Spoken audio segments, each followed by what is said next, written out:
बहुत स्वागत। आप देख रहे हैं कहानी कुर्सी की। मैं हूं सौरभ शर्मा। आपके साथ हमारे मेहमान हर्षवर्धन त्रिपाठी जी, विजय त्रिवेदी जी और समीर चौगांवकर जी हैं। ऑपरेशन सिंदूर को यूं तो आप काफी वक्त हो गया, कई हफ्ते बीत चुके हैं, लेकिन आप एक बात नोटिस कर रहे होंगे कि भारत के चाहे चीफ ऑफ डिफेंस स्टाफ हो, एयर चीफ हो, आर्मी चीफ हो, इनफैक्ट नेवी चीफ भी हर कुछ दिन पर कहीं किसी सेमिनार में या कहीं किसी मौके पर वो ऑपरेशन सिंदूर की, भारत की युद्ध नीति की, भारत के युद्ध को लेकर तैयारी की, हमारे को भविष्य में हमें किस किस्म की वेपनरी चाहिए, भविष्य के युद्ध कैसे होंगे, इसको लेकर कुछ ना कुछ बातें हो रही हैं। और हम तो ऑब्जर्व करते हैं तो हमको मालूम है कि वो जो यहाँ बोलते हैं वो पाकिस्तान में कितना सुना जाता है। तो ये सिलसिला अभी चल रहा है लगातार, पाकिस्तान पर दबाव बनाए रखने का। इसी सिलसिले में भारत के वायुसेना की जो एयर चीफ मार्शल हैं, उन्होंने ऑपरेशन सिंदूर पर एक बड़ा स्टेटमेंट दिया। उन्होंने कहा कि मई में ऑपरेशन सिंदूर के बाद बहुत से लोग पाकिस्तान के साथ लड़ाई को रोकना नहीं चाहते थे। ये बात अक्सर हुई है। कांग्रेस ने, अपोजिशन ने तो इसको बहुत बड़ा मुद्दा बनाने की कोशिश की कि मोदी जी डर गए, दबाव में झुक गए, ट्रंप के, सरेंडर कर दिया, अरे पीओके ले लेते जाकर के, क्यों लड़ाई रोक दी। इन्होंने फिर जवाब दिया उस बात का। इन्होंने कहा कि संघर्ष रोकने के बारे में कि हमने लड़ाई को इसलिए रोका, हमारा उद्देश्य पूरा हो गया था। और air chief marshal AP Singh ने एक सलाह भी दी। उन्होंने कहा कि युद्ध से अहंकार को बढ़ावा नहीं देना चाहिए। ये बहुत बड़ी बात है। और एक फौजी कह रहा है कि युद्ध का भी अहंकार होता है, इसको अपने पे हावी नहीं होने देना चाहिए। और ये दुनिया भारत से सीख सकती है। हमारा काम है लड़ाई करना, हमारा काम है डिटर करना है दुश्मन को। पर कभी कभी जब वो काफ़ी देर से नहीं हुआ होता तो हमें लगता है कि ये बाकी काम भी हैं। यस, बहुत है काम बाकी भी, लेकिन फोकस यहाँ से शिफ्ट नहीं होना चाहिए। जो हमारा मेन काम है उससे हमारा फोकस शिफ्ट होना चाहिए। और ये ऑपरेशन सिंदूर ने हमें एक बार ही दोबारा से रीफोकस करा है। एंड मैं इस बात से बहुत खुश हूँ कि हम इतने डीफोकस भी नहीं थे कि वी वर नॉट, अदरवाइज हमारा जो रिजल्ट्स है they wouldn't have been like that. The nation would not have talked so much about Indian Air Force. हमारे जो लीडरशिप है उन्होंने हमें क्लियर डायरेक्शंस दी। कोई हमें रिस्ट्रिक्शंस नहीं लगाई गई कि ये नहीं कर सकते, वो नहीं कर सकते। Full freedom was given to us to plan and there was jointness. All the three services we were sitting together, discussing together, planning together, along with the CDS, along with other agencies, where NSA was a big part of doing that. So because of this, I think the cohesive effort that came through, I think that was a major lesson that we learnt, and that is a major positive that has come out of this operation. आप देखिए दोनों जो main लड़ाइयाँ चल रही हैं आज, whether it is Russia Ukraine या फिर वो इजराइल वाली लड़ाई जो चल रही है, वो चली जा रही है। सालों साल बीत गए हैं, क्योंकि कोई कॉन्फ्लिक्ट टर्मिनेशन के बारे में नहीं सोच रहा है कि हमें एक बंद भी करना है। I think what we have to understand, जो हमारे को भी ऐसा बोला गया था कि भाई फीलिंग्स ऐसी सुनने में आई हैं और लोगों ने भी कहा है कि नहीं और थोड़ा करना चाहिए था, बहुत जल्दी हमने रोक दी लड़ाई। यस, वो बैकफुट में थे, नो डाउट, बट हमारे ऑब्जेक्टिव क्या थे? हमारा ऑब्जेक्टिव एंटी टेररिज्म था, उनको स्ट्राइक करना था, वो हम कर चुके थे। तो अगर हमारे ऑब्जेक्टिव्स मीट हो चुके हैं, उसके बाद why should we not terminate a conflict, why should we carry on? क्योंकि कोई भी कॉन्फ्लिक्ट है उसके बहुत सारा प्राइस होता है जो हमें पे करना पड़ेगा। जो वायुसेना प्रमुख ने कहा, इसमें दो बातें, क्योंकि इसके अंदर पॉलिटिक्स बहुत इन्वॉल्व हो गई हमारे देश के अंदर ऑपरेशन सिंदूर के बाद। देखिए, ये तो एक फौजी बोल रहा है, वो प्रोफेशनल आदमी है। उन्होंने कहा कि युद्ध ऑब्जेक्टिव के लिए लड़ा जाता है, ये मेरा उद्देश्य है, मैंने उद्देश्य पूरा कर लिया, इसके बाद लड़ाई जारी रखने का मेरे लिए कोई मतलब नहीं है। लड़ाई खामखा बढ़ेगी। 3 साल से रूस यूक्रेन की चल रही है, 2 साल से, वहाँ 2.5 साल से चल रही है इसराइल और हमास की। तो ये तो 2 न्यूक्लियर देशों के बीच की लड़ाई थी। इसमें एक आम आदमी के मन की भावना तो ये हो सकती है, अरे यार आप ऊपर थे, और उन्होंने बस बात को कबूल किया कि हाँ हमने गर्दन पकड़ी हुई थी पाकिस्तान की, पाकिस्तान दबाव में था। तो एक आम आदमी अगर भारतीय पूछे यार थोड़ा और आप करते, थोड़ा और मजा चखाते, तो वो बात उसके मन की एक ऑनेस्ट फीलिंग हो सकती है। लेकिन जब ये बात कोई नेता कहे तो आप ये समझ लीजिए कि वो उसमें राजनीति कर रहा है, क्योंकि नेता को ये मालूम है कि युद्ध क्या होता है। और यहाँ तो बड़ी बड़ी पार्टियों ने इस बात का स्टेटमेंट दिया। तो कांग्रेस पार्टी जब ये कहती है ना कि आप पीओके ले आते, तो उसको मतलब मालूम है पीओके पे चढ़ाई करने का क्या होता है, और उसके बाद भी अगर वो ये कह रही है तो उस पर शुद्ध राजनीति कर रही है। और ये बात मैं क्योंकि एपी सिंह साहब ने कही है इसलिए हम लोग ये बात कर रहे हैं कि युद्ध रोकना भी एक ऑब्जेक्टिव होना चाहिए किसी लड़ाई को शुरू करने के बाद, अगर आपने अपना लक्ष्य हासिल कर लिया है, और भारत ने ये करके दिखा दिया। त्रिपाठी जी। नहीं, मुझे लगता है ये तो कोई भी सामान्य समझ का व्यक्ति ये कहेगा, और पहली बार ऐसा है कि जब विपक्ष कह रहा है कि तुम लड़ो, लड़ क्यों नहीं रहे हो। वरना कौन चाहता है भाई, एक भी जवान, एक भी हमारा वीर सैनिक वो गलती से घायल हो जाए, वो शिकार हो जाए, उसकी जान चली जाए, भला कौन चाहेगा। लेकिन आज का हमारा विपक्ष ये चाह रहा है। यही हमारा विपक्ष उसके पहले चाह रहा था कि आप युद्ध मत करिए। कब? जब वो आतंकवाद का शिकार था। तो दुनिया कैसे चलती है? दुनिया में शक्ति दिखाने का और संयम रखने का दोनों बड़ा एकदम सेट फॉर्मूला है, वो कोई अलग अलग बदलता नहीं, किसी कालखंड में नहीं बदलता है। और जहां तक रही बात पीओजे की, निश्चित तौर पर वो हमारा हिस्सा है, लेकिन क्या इन स्थितियों में एक ऐसा युद्ध छेड़ दें जब दुनिया के अलग अलग हिस्सों में युद्ध है और उसका कोई परिणाम नहीं निकल रहा है, उसकी कॉस्ट हमें चुकानी पड़ेगी।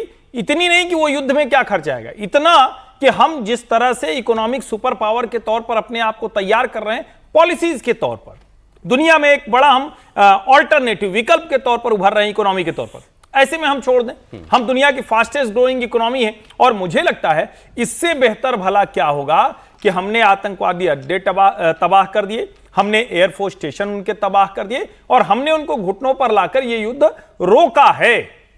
हम बार बार ये करें कि पॉज है, ये अल्प विराम है, ये विराम कितना लंबा चलेगा उनकी हरकतों पर तय करेगा। हम जाहिर है जैसे वो असेसमेंट करने की बात करते हैं कि चाइना कर रहा होगा, पाकिस्तान कर रहा होगा, हम भी वो असेसमेंट करते हैं, और हमारी फोर्सेस को और अवसर भी मिलता है रणनीतिक तौर। और आप एक जिम्मेदार देश हैं। और दूसरी बात यह कि हमें किसी प्रोपेगेंडा में नहीं फंसना चाहिए।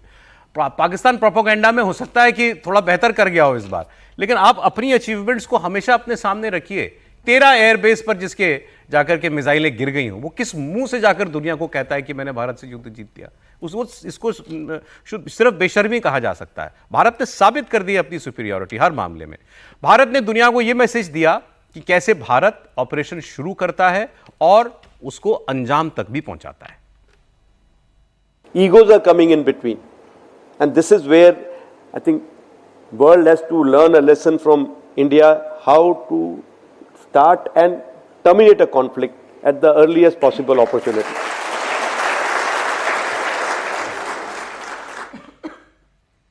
ईगो उन्होंने इस्तेमाल किया। ईगोज बीच में आ जाती हैं जब एक युद्ध चल रहा होता है। जैसे लोग कहते हैं भाई ट्रम्प कह रहे हैं कि मैं पुतिन को नहीं मना पाता, पुतिन बात सुनता ही नहीं है, जेलेंस्की पीछे हटने को तैयार नहीं है, 1 इंच जमीन देने को तैयार नहीं है। ईगो की लड़ाई हो गई ना। चलिए, युद्ध में ईगो तो सबसे महत्वपूर्ण है। ईगो ही एक कारण बड़ा होता है युद्ध का। मुझे याद आ रही बात कि ऑपरेशन पराक्रम होने वाला था, वाजपेयी सरकार थी, और वो संसद पर हमला हुआ, उसके बाद ऑपरेशन पराक्रम के लिए सेना का मोबिलाइजेशन किया। तो जसवंत सिंह जी बाहर थे, विदेश में थे, शायद इटली में थे, विदेश मंत्री थे वो। हाँ, और गए हुए थे काम से। तो वो लौट कर आए तो उन्होंने प्रधानमंत्री जी से कहा कि भाई ये किसने कहा आपको ये मोबिलाइजेशन के लिए। अच्छा। तो उनका सब लोग जो भी सीसीएस में थे, जिन लोगों ने, सबकी राय थी कि हमको ये करना चाहिए। तो जसवंत सिंह ने कहा कि जो लोग सैनिक नहीं होते वो युद्ध चाहते हैं, क्योंकि युद्ध की, हर युद्ध की चाहे जीत रहे हो हार रहे हो, उसकी बड़ी कीमत है, प्राइस है, जो हमारे एयर चीफ मार्शल भी कह रहे हैं।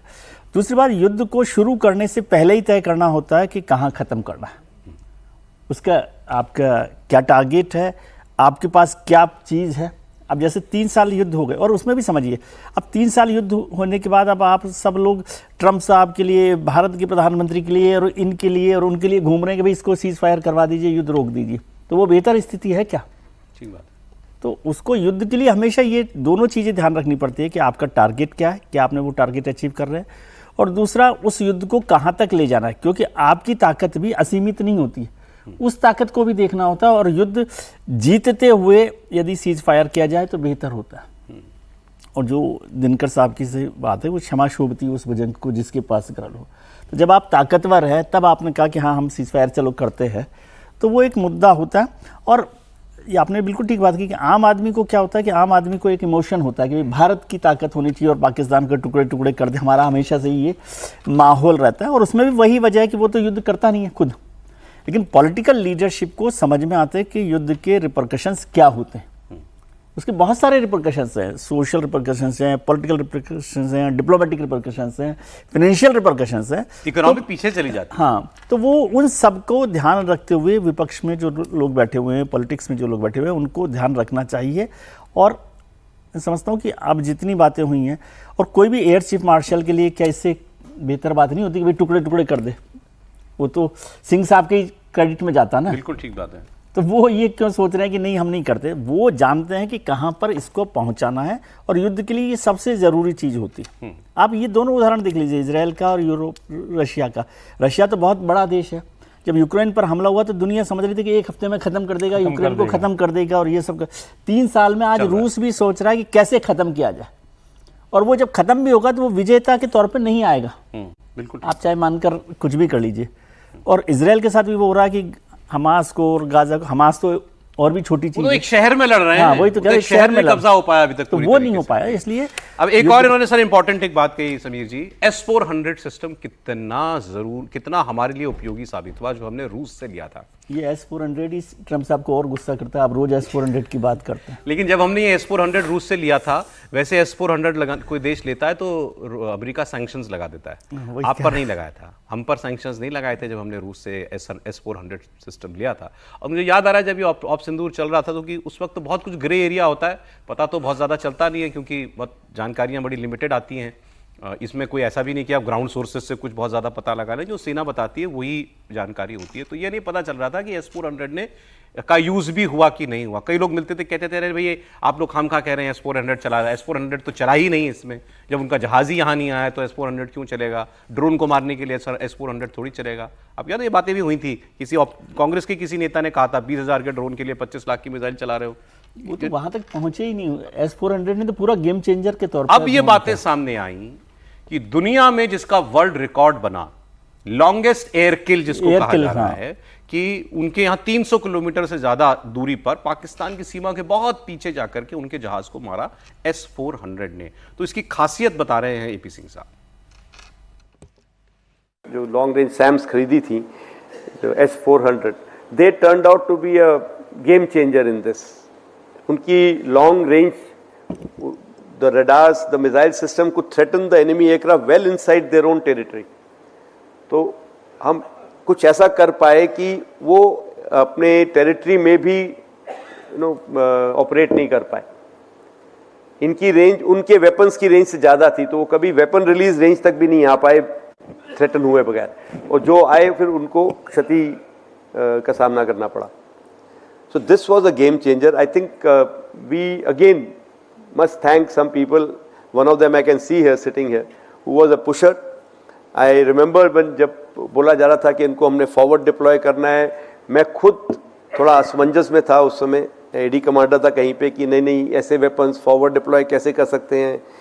बट ये वेपन सिस्टम फॉरवर्ड डिप्लॉय होके दुश्मन के एरिया में बहुत दूर तक मार करके, और because of its high mobility it could shift and we could beat the targeting cycle of the enemy. जो वो enemy हमारे वेपन को स्पॉट करता था रडार अपना सैटेलाइट के थ्रू, और उसके बाद उसके कोऑर्डिनेट निकाल के अगर वहाँ वेपन फेंके, उससे पहले हमारा सिस्टम वहाँ से मूव कर चुका था। तो 2-4 वेपन ऐसी जगह गिरे हैं जहाँ हमारा सिस्टम पहले था। तो ये बहुत इंपॉर्टेंट था कि ये जो इस तरह का वेपन सिस्टम हमारे पास था। एक और अहम बात समीर जी, जो इस ऑपरेशन सिंदूर के बाद जैसे हमारे सेनाओं के प्रमुख लोग बात कर रहे हैं और ओपन फोरम्स पर जो बात हो रही है, उसमें वो ये खुलकर भी, और ये गंभीर देश और गंभीर सेनाएं कर सकती है, कि वो उसमें ये भी बता रहे हैं कि हमें कहां कहां अपनी तैयारी में गैप्स मिले, हम उन गैप्स को भरने का भी काम कर रहे हैं। मतलब आप एक खुली नीयत से जब असेस करते हैं अपने काम को, तो ही आप उसमें आगे कोई अच्छा काम कर सकते हैं। एक ऑनेस्ट असेसमेंट चल रहा है इस वक्त। निश्चित रूप से अगर आप देखेंगे कि ये पाकिस्तान नहीं करता, निश्चित रूप से, और अगर आप देखेंगे कि भारत के डिफेंस सेक्टर को अगर देखेंगे, रक्षा प्रणाली को 2014 के पहले अगर आप देखेंगे, 2014 के बाद देखेंगे, तो एक बहुत बड़ा फर्क आया है। प्रधानमंत्री मोदी ने जिस तरीके से रक्षा क्षेत्र को कितना आत्मनिर्भर बनाना है, इतना इंडिपेंडेंट करना है कि S-400 का जिस तरह से जिक्र किया गया, आज भारत दुनिया में एक बड़ी ताकत के रूप में उभर कर आया और सेना को फ्री हैंड दिया। प्रधानमंत्री बोलेगा कि टारगेट आपको तय करना है, जगह आपको तय करना है। और ये सबसे बड़ी बात है कि युद्ध लंबे समय तक नहीं खींचा गया, क्योंकि युद्ध भावना पे नहीं लड़ा जाता, युद्ध तो विवेकता के आधार पर लड़ा जाता है। किसी भी देश के लिए युद्ध शुरू करना तो आसान है, लेकिन उसे रोकना बहुत मुश्किल होता है। एक समय के बाद युद्ध रोकना दोनों देशों के लिए संभव नहीं हो पाता। प्रधानमंत्री मोदी का बहुत स्पष्ट संदेश था कि भाई टारगेट अचीव करना है, आपको लौट कर आना है, हमें आतंकवादियों को निशाना बनाना है, किसी सिविलियन को नहीं मारना है। और सेना ने वही बखूबी किया। और जिस तरीके से डिफेंस सेक्टर के अंदर आज भारत का एक नाम हुआ है, और जिस तरीके से लग रहा था कि भाई पाकिस्तान के साथ भारत को लंबा युद्ध चलेगा या क्या अटैक होगा, 22 घंटे के अंदर पाकिस्तान ने जिस तरीके से घुटने टेक दिए कि गर्दन हाथ में आ गई, उसके बाद पाकिस्तान के डीजीएमओ ने कहा कि भाई अब हमें बख्श दो, उसके बाद भारत ने तो छोड़ा। तो मुझे लगता है कि ये एक भारत की ताकत को बताता है कि किस तरीके से, और तीनों सेना के प्रमुख और सीडीएस इस बात का लगातार हर प्लेटफॉर्म पर जिक्र करते रहे कि सेना को लेकर प्रधानमंत्री मोदी ने जो फ्री हैंड दिया था, ये बार बार कहा, अभी भी उन्होंने कहा है कहीं हस्तक्षेप नहीं रहा। आप तय कीजिए आपको कैसे जाना है, कब अटैक करना है, क्या करना है, क्या आपको इक्विपमेंट इस्तेमाल करना है, कौन सी व्यू रचना रखना है। प्रधानमंत्री का ये फ्री हैंड और सेना को जो कॉन्फिडेंस मिला है, उससे सेना ने पूरा करके दिखाया। मुझे लगता है अभी हमारे पॉलिटिकल एडिटर देवेंद्र पराशर जी हैं, उन्होंने जो मोदी जी के पूर्व प्रिंसिपल सेक्रेटरी थे नृपेन मिश्रा जी, उनका एक इंटरव्यू किया था। तो उसमें उन्होंने पूछा कि जब जैसे आपने सर्जिकल स्ट्राइक किया, बालाकोट पर स्ट्राइक की, तो ऐसे में प्रधानमंत्री उस वक्त जो है उनकी क्या भावभंगिमा होती है, या मतलब आदमी टेंशन में होता है या कैसा होता है। तो उन्होंने कहा कि जैसे सर्जिकल स्ट्राइक हुई थी, तो सर्जिकल स्ट्राइक की रात, पूरी रात जब तक वो चले, प्रधानमंत्री को नक्शे पर एक एक मिनट का अपडेट दिया जा रहा था। मतलब सेना के लोग ही दे रहे होंगे कि इतनी टीमें हमारी गई हैं अंदर, इतने लोग वापस आ गए, इतने लोग अभी वहाँ हैं, इतने लोग अभी रह गए हैं। वो एक एक सेकंड का अपडेट जो है उस वक्त उनको दिया जा रहा था। प्राइम मिनिस्टर को रियल टाइम अपडेट दिया जा रहा था। प्राइम मिनिस्टर ऐसा ही होना चाहिए कि भाई आपने पूरा फ्री हैंड दिया। और प्रधानमंत्री मोदी ने ऑपरेशन सिंधु की सफलता सेना को बधाई दी। कोई असफल चीज होती है तो प्रधानमंत्री अपने ऊपर लेते कि भाई ये मेरी गलती है, मेरे से हुआ होगा। प्रधानमंत्री का ये कंट्रीब्यूशन बता रहा है कि आज सेना की स्थिति कितनी स्ट्रांग हो गई है। अब जरा मैं आपको एक और अंतर्राष्ट्रीय खबर बता देता हूं, बड़ी डेवलपमेंट है, क्योंकि ये अमेरिका के राष्ट्रपति डोनाल्ड ट्रंप की चीन के राष्ट्रपति शी जिनपिंग से कल फोन पर बात हुई। और इस पर ट्रंप ने यह बताया है कि अमेरिका और चीन के बीच टिकटॉक ऐप को लेकर के डील पूरी हो गई है। आप कहेंगे इतने दो बड़े देशों के दो नेता और एक कंपनी के लिए, एक ऐप के लिए उन्होंने बातचीत की। ट्रंप का इसमें इंटरेस्ट ये था कि टिकटॉक पर अमेरिकी निवेशकों का नियंत्रण हो जाए। वो इसके लिए उनको शी जिनपिंग की सहमति चाहिए थी, और उनका मानना है कि ये काम हो जाएगा। मतलब अब टिकटॉक जो चीनी कंपनी मानी जाती है, हमारे यहाँ भी टिकटॉक बैन हुआ था जब गलवान की लड़ाई हुई थी, तो टिकटॉक अब चीनी नहीं अमेरिकी कंपनी बन जाएगी। दूसरा, उन्होंने ये कहा कि मैं एपेक के समिट में साउथ कोरिया में शी जिनपिंग से मिलूंगा इस साल। इसके बाद मैं अगले साल जनवरी में बीजिंग जाऊंगा, और अगले साल या कभी मौका जब ठीक लगेगा तब शी जिनपिंग जो हैं वो आएंगे अमेरिका। तो ये उन्होंने कहा कि मेरी बड़ी पॉजिटिव बातचीत शी जिनपिंग को लेकर की हुई। और अभी तो उन्होंने, अच्छा ये व्यक्ति जो है कुछ भी कह देते हैं उसके बाद कुछ भी कर लेते हैं। अभी जब एससीओ समिट हुआ था तो वो मोदी जी, शी जिनपिंग और पुतिन की तस्वीर डाल करके इन्होंने लिखा था, we lost India to darkest deepest China, ये लिखा था। और उसके बाद आप कह रहे हैं कि हम फोन पे बात भी कर ली और बढ़िया बढ़िया बातें भी हो गई। मतलब शी भी इनकी बात को, इनकी कई बातों को कुछ उसका असर नहीं मानते वो। लेकिन ये इतना एक मैसेज जरूर जा रहा है इसमें त्रिपाठी जी कि ये मोदी जी यहाँ जो हैं, प्राइम मिनिस्टर मोदी को नाराज नहीं करना चाहते, वो तो ठीक है, उनकी तारीफ खूब करते हैं, लेकिन इंडिया को नुकसान पहुंचाने वाले काम कर रहे हैं। चीन के साथ ये बहुत समझ के चलते हैं। नहीं, दरअसल यूं नहीं है कि चीन के साथ संभल कर चल रहे हैं। दरअसल चीन उस स्थिति में पहुंच गया है जहां जो नुकसान वो कर सकते थे उन्होंने करने की 16 से 20 में खूब कोशिश की, जिसको कहा भी जाता है कि जो ट्रेड वॉर जो होती है ना, कोल्ड वॉर में ट्रेड वॉर जो कोल्ड वॉर की चली, वो सब करके देख चुके हैं। अब चीन जहां पर खड़ा है, क्या अमेरिका उसको इतना नुकसान पहुंचा रहा है? तो पहुंचाने की स्थिति में नहीं। भारत को वो अभी सोचता है कि हम इनको धमकाकर रोक पाएंगे। अब ये नुकसान पहुंचाना कैसे नहीं है कि टिकटॉक में अगर वो अमेरिकी इन्वेस्टर को अपर हैंड करा दे रहे हैं, टिकटॉक तो पूरी तरह से चाइनीज कंपनी है, लेकिन अगर उसको वो अमेरिकी एक सब्सिडियरी बना के और अमेरिका में वो अमेरिकी इन्वेस्टर काम करेंगे, यानी दुनिया भर में टिकटॉक चाइनीज होगी, अमेरिका में अमेरिकी होगी, ये चीन का ही तो नुकसान हुआ अगर उस तरह से देखें, दबाव के तौर पर देखें। लेकिन ओवरऑल अगर कहें तो चाइना और अमेरिका दोनों उस जगह कर खड़े हुए हैं जहां एक दूसरे का वो बहुत नुकसान करने की स्थिति में नहीं। अब सवाल यह है क्या भारत उस स्थिति तक पहुंच पाएगा? भारत भी वही कोशिश कर रहा है जिसको ट्रंप ये मानते हैं कि अगर हमने नहीं रोक दिया तो अगला जो चाइना है वो अमेरिका भारत बन जाएगा और चाइना अमेरिका बनने की ओर बढ़ रहा है। तो असली द्वंद्व वो है। तो मुझे लगता है कि इसको यूं भी देखा जाना चाहिए कि उनका जो मागा है, वो जो कहते हैं ना कि हमने जो प्राइड हमने खो दी थी उसको वापस लाएंगे, उसको कैसे ठीक कर पाएंगे वो नहीं समझ पा रहे हैं। इसमें वो पुराने जो उनके ट्रेडिशनल जो एलाइज हैं उनको छोड़ रहे हैं, पकड़ रहे हैं, फिर नए एलाइज खोज रहे हैं। तो अमेरिका अभी कंफ्यूज्ड स्टेट है, तो इसको यूनाइटेड स्टेट्स ऑफ अमेरिका की जगह कंफ्यूज्ड स्टेट्स ऑफ अमेरिका कहना चाहिए, जिसके प्रेसिडेंट डोनाल्ड ट्रंप हैं। जी सर, एक खबर जो और है इसका चर्चा करनी जरूरी है क्योंकि युद्ध दुनिया में कई जगहों पर चल रहा है और अब ये तो इससे खराब कुछ नहीं होगा विश्व के लिए अगर रूस और नेटो इनके बीच में खुली जंग शुरू हो जाए, जिसके आसार बढ़ते जा रहे हैं। नेटो का मतलब पूरा यूरोप एक तरफ और एक तरफ रशिया। यूक्रेन के बाद रूस अब दूसरा वॉरफ्रंट खोल रहा है, ऐसा लग रहा है। नेटो के मेंबर देश पोलैंड ने एक बार फिर यह दावा किया कि रूस के 2 फाइटर जेट बाल्टिक सागर में तेल और गैस के प्लेटफॉर्म के बहुत करीब उड़ान भर रहे थे। पोलैंड ने कहा ये पहले वहां पर उनके यहाँ ड्रोन भी भेज चुके हैं जिसको कि फिर एयरक्राफ्ट से शूट डाउन किया था नेटो ने। रूस ने ऐसा करते हुए निर्धारित सुरक्षा क्षेत्र का उल्लंघन किया है और इसमें अब कई और देशों का भी नाम आ रहा है, एस्टोनिया का भी नाम आ रहा है कि उनके एयर स्पेस को भी उल्लंघन किया। 12 मिनट तक नेटो मेंबर कंट्रीज के आसमान में 12 मिनट तक रूस के जेट्स जो हैं वो उड़ान भरते रहे। तो क्या पुतिन कुछ उकसा रहे हैं नेटो को और हासिल क्या है इससे? उकसा नहीं रहे, लेकिन वो समझ रहे हैं कि अब यूक्रेन के साथ जिस तरह से नेटो का एक जोड़ है उसमें पोलैंड तो एक तो वैसे भी बहुत छोटा सा देश है, तो उस पर कुछ करने से वो उकसा नहीं रहे, लेकिन वो कह रहे हैं कि भाई देखिए मुझे इस तरह से मत समझिए, मैं सबके खिलाफ भी लड़ाई लड़ने के लिए तैयार हूँ। एक जवाबी तौर पर वो ये बात कर रहे हैं। उकसाएंगे, उकसाना तो कोई बहुत फायदेमंद नहीं होगा पुतिन के लिए, लेकिन वो ये एक वार्निंग, क्योंकि ड्रोन गया तो रूस ने भी कहा या ट्रंप ने भी कहा गलती हो गई। अब तो जहाज उड़ रहा है वहां पे। हाँ, तो जहाज उड़ रहा है, तो वो एक वार्निंग सिग्नल के तौर पे कह रहे हैं कि आप मुझे कमजोर मत समझिए और पूरा नेटो भी साथ हो जाएगा तब भी मैं ये लड़ाई को लड़ सकता हूँ। नेटो और रूस के युद्ध के कोई आशंका? मुझे इतनी आशंका नहीं लग रही फिलहाल, बल्कि अभी तो रूस जो है वो कोशिश ये कर रहा है कि किसी तरह से यूक्रेन के साथ में मामला सुलझे। ये भी एक दबाव की रणनीति हो सकती है ना कि भाई इस तरह से करेंगे, यदि आप करेंगे तो हम सब चीज़ों पर काम कर लेंगे। मुझे नहीं लग रहा कि अब रूस और नेटो का युद्ध होगा।